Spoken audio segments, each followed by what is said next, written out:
திருப்பலி வாசகங்கள் மே 12 2026. பாஸ்கா காலம் 6ஆம் வாரம் செவ்வாய். முதல் வாசகம் திருத்தூதர் பணிகள் நூலிலிருந்து வாசகம். அந்நாள்களில் பிலிப்பி நகர் மக்கள் திரண்டெழுந்து பவுலையும் சீலாவையும் தாக்கினார்கள். நடுவர்கள் அவர்களுடைய மேலுடைகளைக் கிழித்து அவர்களை தடியால் அடிக்க ஆணையிட்டார்கள்.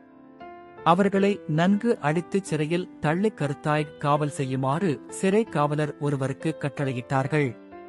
இவ்வாறு கட்டளை பெற்ற அவர் அவர்களை உட்சிறையில் தள்ளி அவர்கள் கால்களை தொழுமரத்தில் உறுதியாய் மாட்டி வைத்தார். நள்ளிரவில் பவுலும் சீலாவும் கடவுளுக்கு புகழ்பா பாடி இறைவனிடம் வேண்டினர். மற்ற கைதிகளோ இதனை கேட்டுக் கொண்டிருந்தார்கள். திடீரென ஒரு பெரிய நிலநடுக்கம் ஏற்பட்டது. சிறைக்கூடத்தின் அடித்தளமே அதிர்ந்தது. உடனே கதவுகள் அனைத்தும் திறந்தன. அனைவரின் விலங்குகளும் கழன்று விழுந்தன. சிறை காவலர் விழித்தெழுந்து சிறைக்கூடத்தின் கதவுகள் திறந்திருப்பதைக் கண்டு கைதிகள் தப்பி ஓடியிருப்பார்கள் என எண்ணி வாளை உருவி தற்கொலை செய்து கொள்ள முயன்றார். பவுல் உரத்த குரலில் அவரை கூப்பிட்டு, நீர் உமக்கு தீங்கு எதுவும் செய்து கொள்ளாதீர், நாங்கள் அனைவரும் இங்கேதான் இருக்கிறோம் என்றார். சிறை காவலர் உடனே ஒரு விளக்கை கொண்டு வரச் சொல்லி விரைந்தோடி வந்து நடுங்கியவாறே பவுல், சீலா ஆகியோரின் காலில் விழுந்தார். அவர்களை வெளியே அழைத்து வந்து, பெரியோரே, மீட்படைய நான் என்ன செய்ய வேண்டும் என்று கேட்டார். அதற்கு அவர்கள், ஆண்டவராகிய இயேசுவின் மேல் நம்பிக்கை கொள்ளும், அப்பொழுது நீரும் உம் வீட்டாரும் மீட்படைவீர்கள் என்றார்கள். பின்பு அவர்கள் ஆண்டவரின் வார்த்தையை அவருக்கும் அவர் வீட்டில் இருந்தோர் அனைவருக்கும் அறிவித்தார்கள். அவ்விரவு நேரத்திலேயே அவர் அவர்களை கூட்டிச் சென்று அவர்களின் காயங்களை கழுவினார். பின்பு அவரும் அவரை சேர்ந்தவர்களும் திருமுழுக்கு பெற்றார்கள். அவர் அவர்களை தம் வீட்டுக்கு அழைத்துச் சென்று உணவு பரிமாறினார்.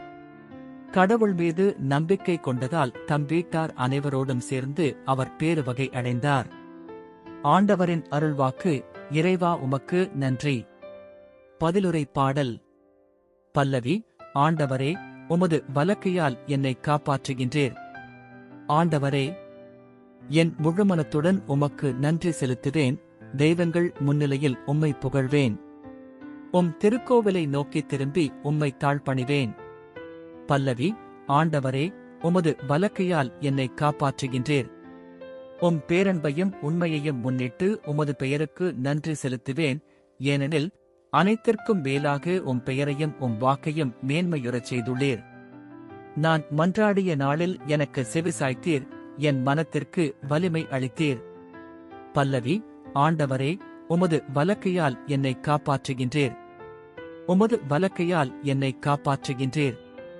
நீர் வாக்களித்து அனைத்தையும் எனக்கெனச் செய்து முடிப்பீர், ஆண்டவரே. என்றும் உள்ளது உமது பேரன்பு, உம் கைவினைப் பொருளைக் கைவிடாதேயும். பல்லவி. ஆண்டவரே, உமது வலக்கையால் என்னை காப்பாற்றுகின்றீர். நற்செய்திக்கு முன் வாழ்த்துளி.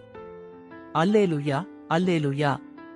துணையாளரை உங்களிடம் அனுப்புவேன். உண்மையை வெளிப்படுத்தும் தூய ஆவியார் வரும்போது அவர் முழு உண்மையை நோக்கி உங்களை வழிநடத்துவார் என்கிறார் ஆண்டவர். அல்லேலுயா. நற்செய்தி வாசகம். யோவான் எழுதிய தூய நற்செய்தியிலிருந்து வாசகம். அக்காலத்தில் இயேசு தம் சீடரை நோக்கிக் கூறியது, இப்போது என்னை அனுப்பியவரிடம் போகிறேன், ஆனால் உங்களுள் எவரும் நீர் எங்கே போகிறீர் என்று என்னிடம் கேட்காமலேயே நான் சொன்னவற்றைக் குறித்து துயரத்தில் மூழ்கியுள்ளீர்கள். நான் உங்களிடம் சொல்வது உண்மையே. நான் போவதால் நீங்கள் பயனடைவீர்கள். நான் போகாவிட்டால் துணையாளர் உங்களிடம் வரமாட்டார். நான் போனால் அவரை உங்களிடம் அனுப்புவேன். அவர் வந்து பாவம், நீதி, தீர்ப்பு ஆகியவை பற்றி உலகினர் கொண்டுள்ள கருத்துகள் தவறானவை என எடுத்துக்காட்டுவார். பாவம் பற்றிய அவர்கள் கருத்து தவறானது, ஏனெனில் என்னிடம் அவர்கள் நம்பிக்கை கொள்ளவில்லை. நீதி பற்றிய அவர்கள் கருத்து தவறானது, ஏனெனில் நான் தந்தையிடம் செல்கிறேன், நீங்களும் இனி என்னை காண மாட்டீர்கள். தீர்ப்பு பற்றிய அவர்கள் கருத்து தவறானது, ஏனெனில் இவ்வுலகின் தலைவன் தண்டனை பெற்றுவிட்டான். ஆண்டவரின் அருள்வாக்கு. கிறிஸ்துவே உமக்கு புகழ்.